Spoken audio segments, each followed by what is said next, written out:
Yo, so Angela Yee spilled the beans about the Breakfast Club's problem she was having. She felt like she was the only woman.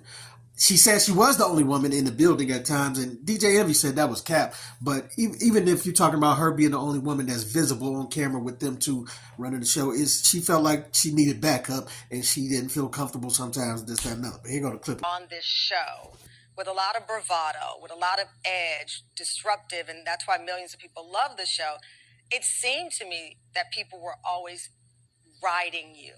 Yeah, and I was the only woman who worked there too. I mean, when it came to producers, camera people, and it wasn't an easy room for me. I didn't know that. So I feel like I did need more backup. Because even things that I found, it is, if somebody can't understand your point of view because they're not coming from where you come from. And so that was hard for me too, to be the only woman there with nobody to be like, check somebody, you shouldn't have said that like that. It's just me. And there were times I did do that behind the scenes because, we should be able to do that. That's part of what it is. I'm not always going to agree. But it's hard when nobody's like, you know what, she's right. Or let's all have a conversation about this. It's just kind of like you say what you say. And so DJ Envy responded to that with cap. That's totally untrue. It's plenty of women that work behind the scenes on the Breakfast Club. And to that statement, I would say if I had to bet on one or the other, I would kind of go with DJ Envy. I think because I've watched it a few times and I've often seen women in the background, maybe they will call a woman out and ask her a question. What do you think about this, that, and other? And so I've seen women in the background, this, that, and other. Now, if Angela Yee is trying to say she was the only one visible on the show, then maybe she should have clarified that. Because, this whole spilling the beans thing is it's kind of leaning towards playing the victim and being like, oh, I was the only one and they would attack me or I needed backup. They wouldn't agree with me on certain things. Listen. Me, as a strong-voiced person, I don't need backup.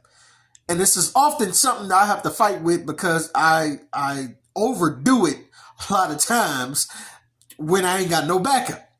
I need to learn how to shut the engines down, be quiet sometimes. Do what my nephew did. But nephew, you gotta learn from the young bucks. They can teach you. You know what I'm saying? My nephew be like, man, sometimes I get to that point, I be feeling like I'm about to go off. I just be like, you know what? You got it. You got it.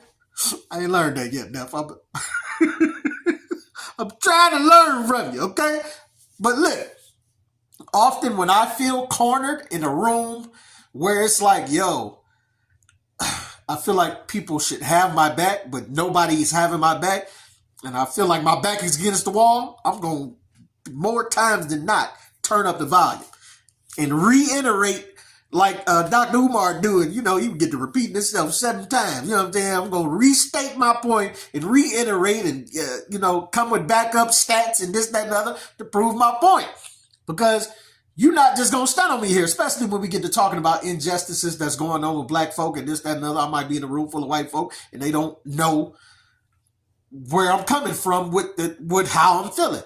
Much like Angela Yee is stating she's a woman, she may be in a room full of men who don't understand her point of view and this, that, and the other. But a lot of times, men be trying to talk to women about their point of view, and this feminism cloud, it blurs their vision and their mind. This feminism thing has been a joke that has been sold to women that I don't know why they took and believed so vigorously. But a lot of the stuff that they have fed y'all is just not what's up. And a lot of times men are not going to bow down to that or agree just because feminism says this is what we should be agreed to. You know what I'm saying? And I know women don't want to hear that, but it is what it is. Like often, just a quick little, women will be like, oh, I ain't cooking and cleaning. You want me to cook and clean for you? What you mean? Well, do you cook and clean for yourself? Because I know you're an adult human. You do that, right? So why is it such a problem that if a man asks you to cook and clean for him, that it would be so outrageous to do? Especially when that same woman will ask you to cut the grass, to fix the car, to you build a house like this one chick just said recently, to do the plumbing, to do your sewer in the basement back up. She wants you to snake the drain and all of that. You know what I'm saying? Fix the car, change the battery, do all of this manly stuff. She wants you to slap Mike Tyson in the face when he get to talking slick to your girl and grab her booty or something like that. Now you got to go out here and die for your woman. She wants you to do all of this, but you asked her to make a sandwich for you, and it is World War III. So this is some of the feminist things that I want to say that y'all have been sold, that y'all tend to believe, and men have to stand on their point of view as far as what we believe to try to get y'all to see our point of view. But if you don't believe it, that's fine. But I do understand what she's saying about being someone in a room where you don't have backup. But like I say, I often, when I don't have backup, I turn up. You ever been in a situation where you like got some political views, and you may have been topping it up with like a couple people, 2-3 people a week prior, and they fully are invested and they believe in what you're saying, and y'all are on the same political side of the fence. And then you get in a room with more people, maybe it's 5-6 more people in a room, and then you're stating the same views that you and your 2-3-4 people vibed on last week. And they in the room, but they ain't saying nothing. And Charleston White said this about Tuka and King Von, and I don't know the whole rundown, but King Von's mom hasn't said anything about if it was wrong for King Von to be saying that they smoking on Tuka and all of this stuff, right? So he said, my mama always said silence is a form of agreement. So if you're not going to speak against what's going down, then that means you may agree with that. So it's the same feel when you got people in the room and we agree on the same things, but because now these opposition people are in the room and they're attacking me and I'm the only one speaking up, I'm looking at y'all like, yo, ain't nobody going to say nothing for real? Y'all just going to leave me out here on the boat without a paddle? And it's like, okay, I ain't gonna call y'all out, but I'm like, I know I ain't the only one. And they over there quiet, you know what I'm saying? You get to feel like you're on the island by yourself, but you know what I'm saying? Or you in a boat without a paddle. But I'm gonna tell you, I don't need a paddle.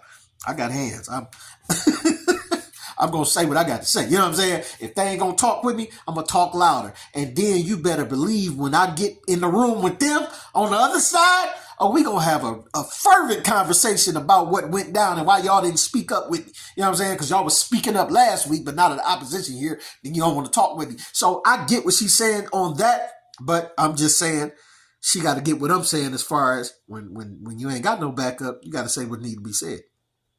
Got to turn the volume up. You know what I'm saying? It is what it is. And I'm not trying to diminish her feelings as far as what went on at the Breakfast Club, but I'm wondering now, everybody split amicably. Why now do you have to let Tameron Hall bait you into talking bad about the dynamic of the show and how it played out? Because I mean, it is what it is. Like, y'all went y'all separate ways. Everybody wished everybody well, but now it comes out. But I knew at some point the beans was gonna spill. She was gonna say what her reasoning was for leaving. Maybe this is part of the reasoning that she had for leaving, but it is what it is. I don't know. How you feel about it, man? You feel, is she wrong? Is Angela Yee wrong? And DJ Envy right? Is DJ Envy wrong? Is she right?